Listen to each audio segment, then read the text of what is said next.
Hiya! Video number 3 of the dungeons. This one with the City of Threads. This is the most recent test that we've done. This was just earlier today. Well, I guess, depending on when you watch it, this was on the 13th. I don't know when the video is going up. But we tested this on the 13th. We went in again, similar people as the other videos. Can I please skip ahead? So this one's City of Threads. This is an outdoor zone, but you go in and you basically fight the indoor version of it. So this time we went in Katsuki, Word Up, Nam, and June. Lovely Wowhead writers. We love them. So you go in through the sewers, you load in, it instantly kills you because it's alpha. Good stuff. So for this one, let me see if I show my talents at all here. I don't want to talk through it. I can actually just show it in game, probably. Here, hold on. So, I ran this monstrosity. You might be saying, why would you do that? So first off, Caustic is really hard to play around in on Alpha right now because no nameplates, right? I also wanted to try some of the new stuff, see how Cold Blood felt just to play, as well as double Vanish charges, right, with the big Subterfuge now that that's changed, right? So we no longer have Night Stalker and Dance, we have Subterfuge and Vanish. So I just kind of picked some standard stuff. There's still T, Lethality, right? New Acro for the attack damage and movement speed to see if I could feel that. And then I played this because Bone Spike rework to be a passive now, and Sepsis deletion. And as you can see, if you want to run the traditional, the traditional build would be this. But how are you going to get to Bone Spike? So there's a couple ways to get to Bone Spike. You can do this and then grab a point from somewhere. But it gets tricky because you'd have to pull a point here, put it somewhere, get another point from somewhere else, right? Like you'd have to drop maybe this.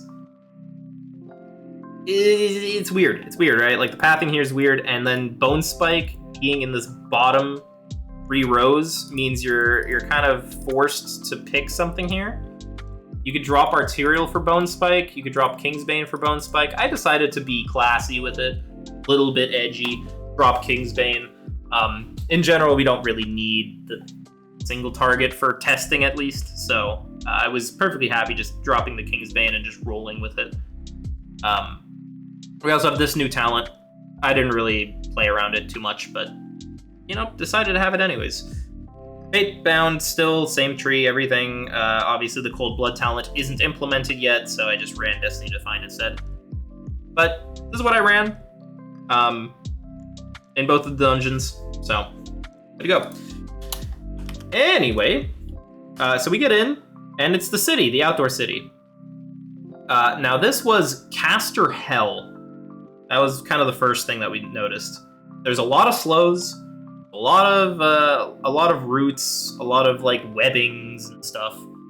There's also these big guys, and while this looks like prime Caustic targeting, if you actually look at these mobs here, these tiny mobs die instantly. Like they're just gone. So unless you pull stuff into these big guys, it doesn't seem that impressive, really. It's kind of just big single target, and then you got these stupid casters that are a mile away. Stuns, these purple pools slow. Then there's also these mechanics here, where you start pulsing. I get this later, but for right now, you start pulsing, and then you fire out these orbs in 5 directions. This felt the most melee unfriendly so far, especially with these slows. There's also like a 6-second stun off of some of these mobs, which is just insane. You get a little bit of a mini boss here as you're just clearing through the streets. Nothing too crazy. And then you get to this guy. Now, the mechanics on this didn't really seem that great, but this was a very melee-friendly fight because you literally cannot move out of the circle. If you try to move out of the circle, you get yoinked back in. So I actually run out here to test it, and yoink, just pulls me right back. But it's just pulsing damage, and a frontal that you need to dodge. Didn't seem too impressive. And then we got some new trinkets. I didn't really play around with them too much. And now we get to the whole Tazavesh Streets Part 2. They really, really like their RP. So, as you get to this guy, this Sephitic, you can't cross this bridge until you kill him, and then he gives you pheromones. So, you can see here, pheromones. Veil the scent masks your presence to the high hollows. So, you then enter a little bit of a gauntlet style thing where you see these visions, and you follow these visions. You then use the extra action button on this resident, and it gives you the Eye of the Queen. You have to do this 4 times, and then that unlocks the next fight. All the while, you see these blue circles, frontals. You can't get caught by any of these, or else it sends you back to the beginning. It's just the same thing as Tazavesh, the same thing as like Suramar guards. Some of these are like really, really big mini bosses, which you can kill or not. So we run around here and we pull this one with these pale priests. Like they all get pulled in, and this is just doomed. They instantly debuff us, they kill us off, and we get back to the beginning. The other thing we tried is, as a rogue, can you go and sniff out all of the eyes of the queen, and then just pull them into the into the tank, for example? But it seems as though there's only one of these trails active at a time. So even though you see these, like you see these guys over here, this isn't a separate trail. This trail leads back to this guy. And I actually go and test that. I don't know if I run off. Yeah, so here I run off, and you can see that they're all facing the way that I came from. So the way that they're facing goes to the Eye of the Queen that you need to kill. So I'm running in the wrong direction, but it keeps giving me scent trails to follow. And they all follow right back to the mini-boss. And when they kill, well, not really the mini-boss, but Eye of the Queen, mini-boss, the mob that we need to find. So when they kill the mob, that trail disappears, and we gotta go find the next trail. Now, I think WordUp already did this dungeon a couple times, and he said that the trails are static. So the mobs are always in the same spot, which makes the whole gameplay seem a little weird, because the whole gameplay is like, oh, you gotta figure out where they are, and you gotta follow the trail. But if the mobs are in the same place at the same time, you could just go and look at the mobs, which just seems really weird.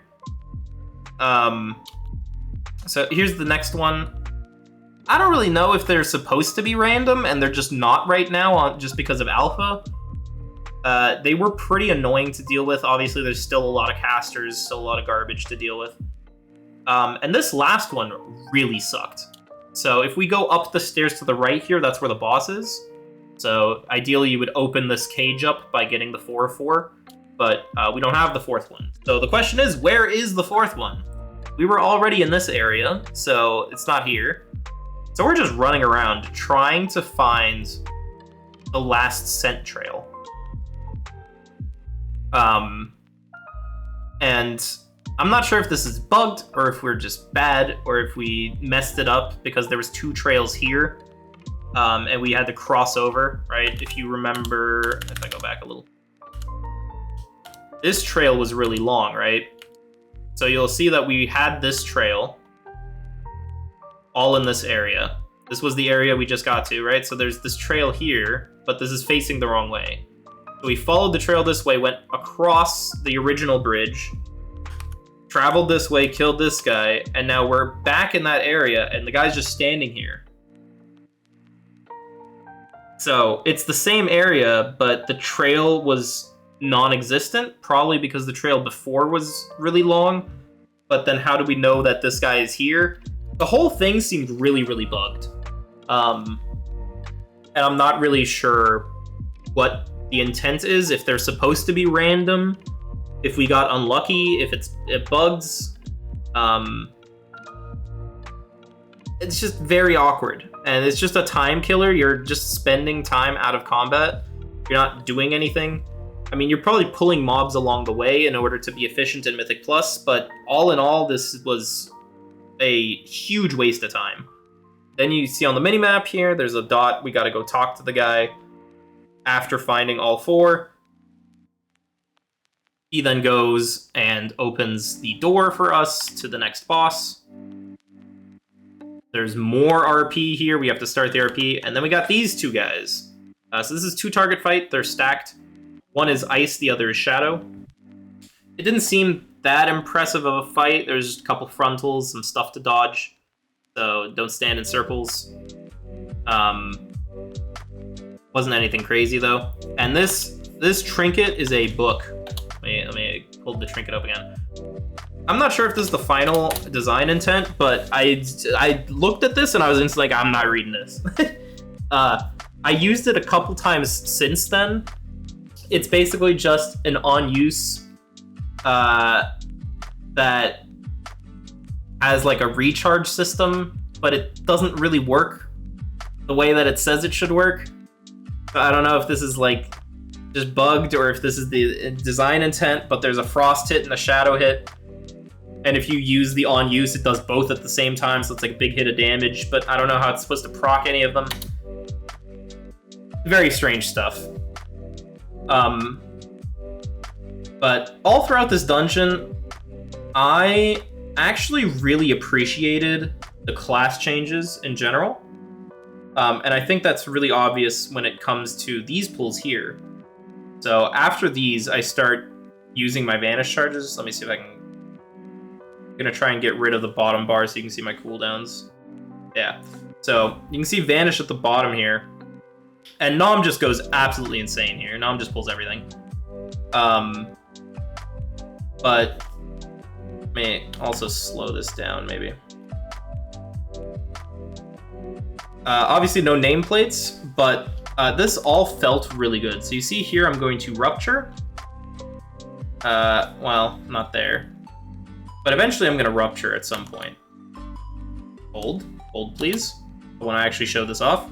Here, Garrote. And now I'm going to Rupture, right? Yeah, no, that was a Crimson Tempest.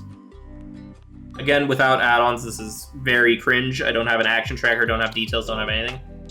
I think that was the Rupture. Hold. Yeah, that was the Rupture, and you see that my combo points filled up instantly again. Because of the bone spikes falling out. Now, I wasn't too sure how the bone spike stuff would feel as a passive.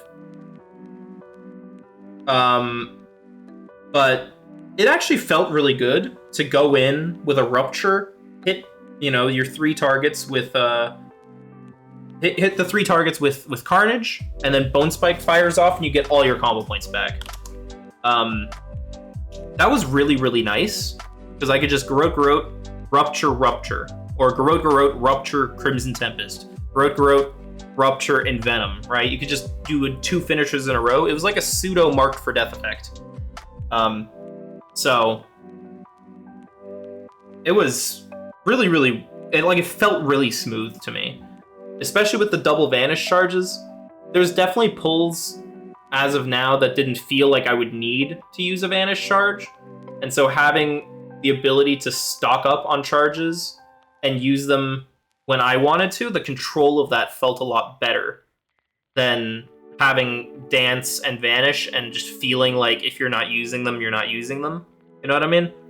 I didn't really miss Dance too much in this key.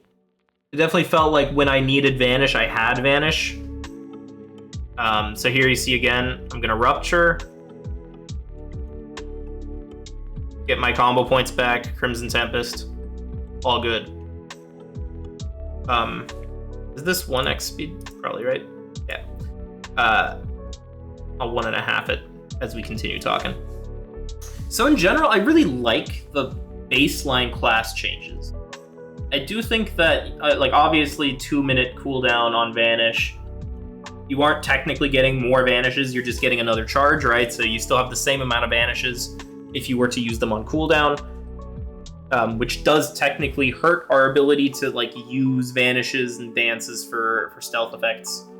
But it didn't feel necessary in any way, and having the increased control of it actually felt a lot better. Because you don't need to vanish every single pack, right? So having, you know, a double vanish available for a giant pull, or having vanishes available when you need them for a chain pull, felt a lot better. Now, obviously, this is just falling over, right? So we'll have to see actually how it plays in higher keys when Mythic Plus testing becomes available, probably on beta. But I think for right now, I'm pretty happy with it, and the Bone Spike change felt a lot smoother than I thought it would. Like, I was already pretty excited for the Bone Spike change, having it be passive and giving combo points as like a pseudo mark for death. That was already pretty exciting to me, but it felt really good. Like it felt really, really good. This boss just kind of fell over. You have to soak these orbs. It's a heal absorb, but if the boss gets it, it sucks. But yeah, I don't think it felt that bad. I was pleasantly surprised. I had Cold Blood macroed into my Envenom because if we play with the Cold Blood talent on Fatebound, it only works on Envenom anyways, so, you know. Now all of this is stealthable. If you run over these eggs, it spawns mobs. That's just from the previous corridor as well. And now we get to the Alpha, Part 2. You can see that the name on that popped up for like 2 seconds in red, and now it's just orange, like untargetable. Same thing here, you know. It was red for a split second, and now it wasn't. So, yeah, this boss fight is bugged. You can't kill these mini bosses, and so the main boss doesn't spawn, and alpha things, right?